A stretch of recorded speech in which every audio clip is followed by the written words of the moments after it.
Hello les devs, on fait une petite séance rattrapage sur React Native. J'ai fait des changements sur les tests. Bon voilà, j'ai suivi un tuto, là c'est propre, on est vraiment très proche de la réalité. On se retrouve juste après l'intro pour voir ça.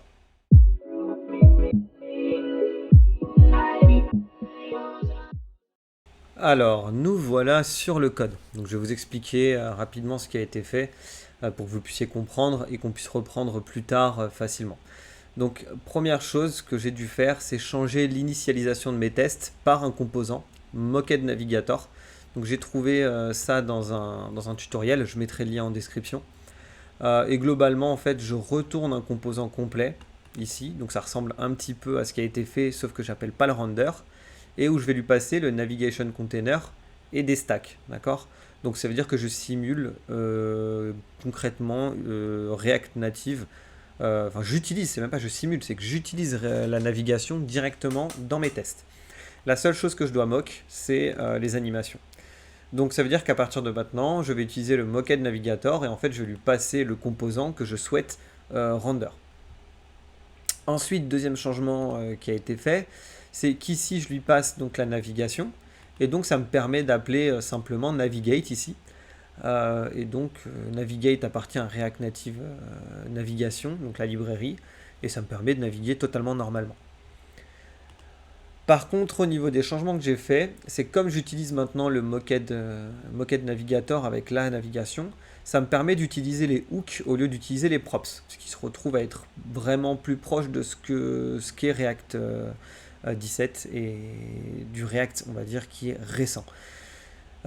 Ici, donc je récupère la route, donc l'HTTP client, toujours pour pouvoir faire mon injection, etc.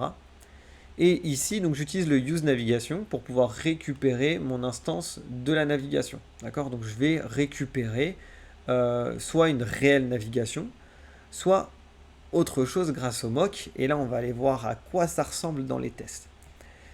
Donc dans les tests, ça ressemble à ça. Donc je suis obligé de moquer la navigation pour pouvoir espionner le fait que je sois bien en train de naviguer.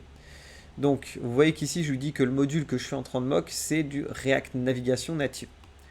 Je récupère tout ce qui existe actuellement et en fait, je vais simplement fusionner ce qui est existant pour ne pas avoir d'erreur et remplacer ce qui m'intéresse à un instant T. Donc ici, le use navigation et le navigate. Donc, après avoir moqué ça, j'ai juste à lui passer donc, mon HTTP client stub. Ça ne change pas trop de ce qui était fait avant. Et vous voyez que l'utilisation du Mocked Navigator se passe comme un composant où je lui passe un paramètre component et une liste de paramètres qui vont être en fait les paramètres type props. Ici, ça ne change pas, donc je récupère l'email, le password. Comme on va dire que ça n'a pas d'importance ici puisque je moque l'appel au client. D'accord, je moque l'appel au serveur, pardon, à mon API. Et donc, je n'ai pas besoin d'avoir un vrai email valide en base. Et ce qui se passe, c'est que lorsque je fais mon sign-in, et bien simplement, je fais mon appel, j'appuie sur sign-in bouton, et je vais attendre, je vais avoir une assertion sur le mocked navigation, et il doit être appelé une fois. D'accord. Pourquoi? Puisque ici, mocked navigation est utilisé en tant que mock de navigate, et que si tout se passe bien, effectivement, je vais appeler la méthode navigate. Et de là, si j'appelle bien la méthode navigate, ça va passer au vert. Aussi simplement que ça. Donc voilà, maintenant ce qui va me rester à faire au niveau du test, c'est que je récupère, enfin au niveau des tests, au niveau du développement, c'est que j'ai mon token, il faut maintenant que ce token, je le sauvegarde dans du local storage, donc alors local storage c'est le nom qui est utilisé pour la méthode en TypeScript, JavaScript, mais globalement c'est stocker le token sur mon téléphone. Et ensuite, ce que j'aimerais faire, c'est comme je vais régulièrement utiliser ce token, c'est de mettre ça dans du Redux pour l'avoir en fait à portée de main dans la mémoire dès que je vais simplement avoir besoin de faire un appel à une API authentifiée, tout simplement. Voilà, donc petit rattrapage, la suite ça sera ça. Et normalement, au vu de la simplicité de l'application, après avoir fait ça, on a 99% des cas qui sont gérés au niveau de notre test.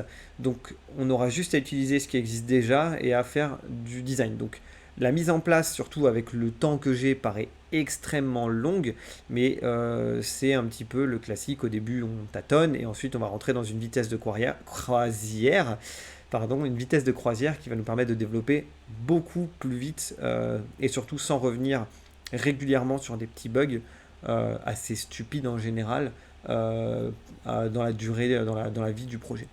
Voilà, j'espère que ça vous a plu ce petit rattrapage et à la prochaine pour du dev React Native. Allez, ciao les devs.